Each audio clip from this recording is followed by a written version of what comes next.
How much difference do you think this offense is going to be just from what you can do now that you have 3 years in the system and added some personnel? I don't think it's going to be different in scheme sense. We're not coming out there running a new offense, but I do think that we can be more effective. I think 3 years of learning Kyle's system, things really start to become second nature, and guys start to get used to playing with one another, and you just build that cohesion. So I do think it's going to be a more effective offense. How do you think Jimmy looked today? I thought he looked great. And I think Jimmy's done a great job this whole offseason, even in OTAs when he was getting limited reps. I think he's done really good job. From a mental aspect, how much better do you think he knows the offense now than, say, a year ago? I think there's no doubt. It's got to be clear. And all of us, myself included, in my third year, things are just clear. You keep hearing the same thing over and over. I can't tell you how many times we've done day one install. So stuff that we were running out there really has become second nature. Has your role changed ever so slightly from year 1 to year 3 just because there has been an influx of talent over those years? My role specifically? A little. Last year I took on more pass protection roles on third down, which I didn't do my first year. But really, year to year, I think it's going to be very similar to last season. I don't see too much changing. So from day one, Kyle kind of had this vision, and he wanted. You could see now back when you looked at 2017 that he was gunning for what he has now, and he's kind of try to keep it pretty consistent. Yeah, I think so.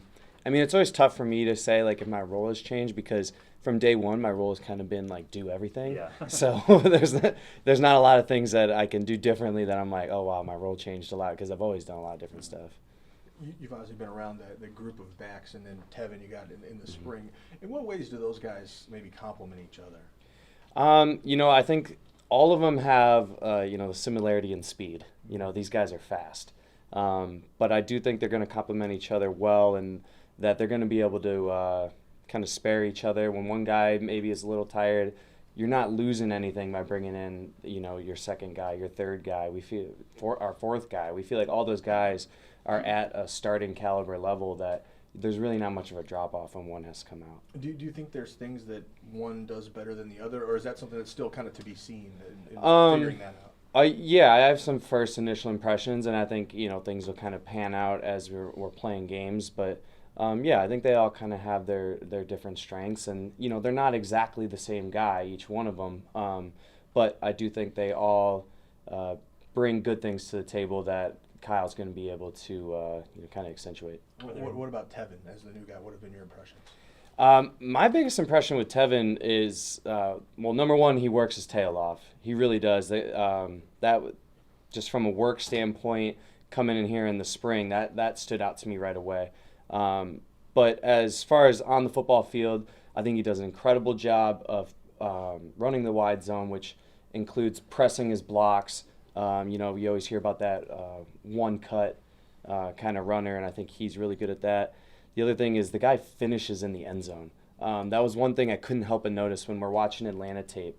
The guy kept finishing in the end zone, and I feel like that's something that we've missed, and I think having that is really going to add to our offense.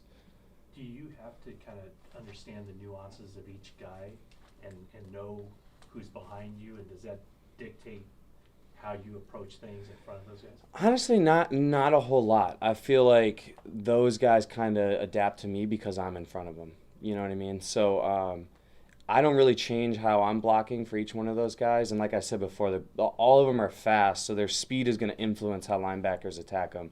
But I'm not changing too much on my end for how those guys are, how they're running. When you say Tevin finishes in the end zone, were those on goal line runs, short yardage things? No, it was from far out, really. Like the guys, he hits home runs. You see safeties are taking an angle downhill, and all of a sudden they realize that angle's not going to make it, and he's outrunning guys in the secondary, and you don't see that a ton. You mentioned watching Atlanta. I'm guessing that's 2016 Atlanta when Kyle was there.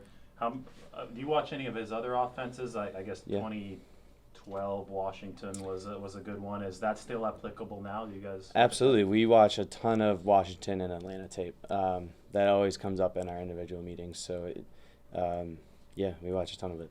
2012 Washington was RG3. Yep. How much can you port from an offense that had that mobile of a quarterback running for 1,000 yards to what you? There's a package that we take from that offense that they definitely ran a lot more with.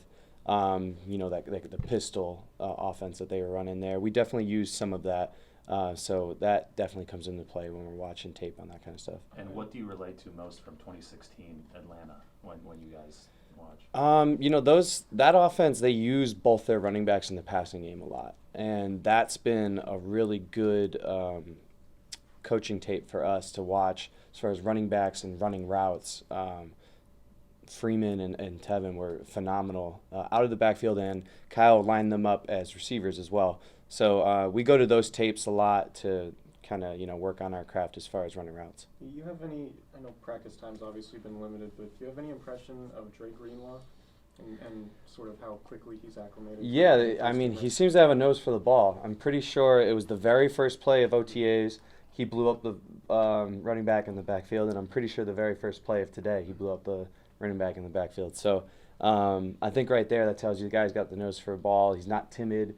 A rookie that's going to go in there and shoot his guns on the very first play of practice. I think that's impressive, and I think he can build from that. Couple more guys.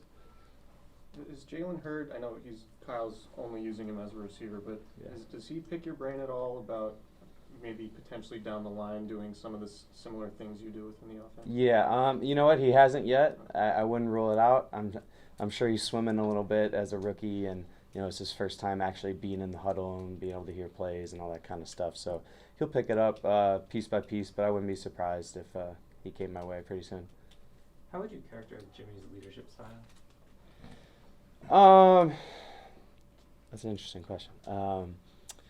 I think Jimmy, he does a great job of, I don't know if the word, he commands respect in his presence. It's not, hey, listen to me, I'm the quarterback, like shut up. It's there's just an aura to him that when he gets in the huddle and he starts talking, there's just something about it that just kind of brings everyone together. Everyone's listening, and we're like, all right, this is our guy. We're going to follow him. What he says goes.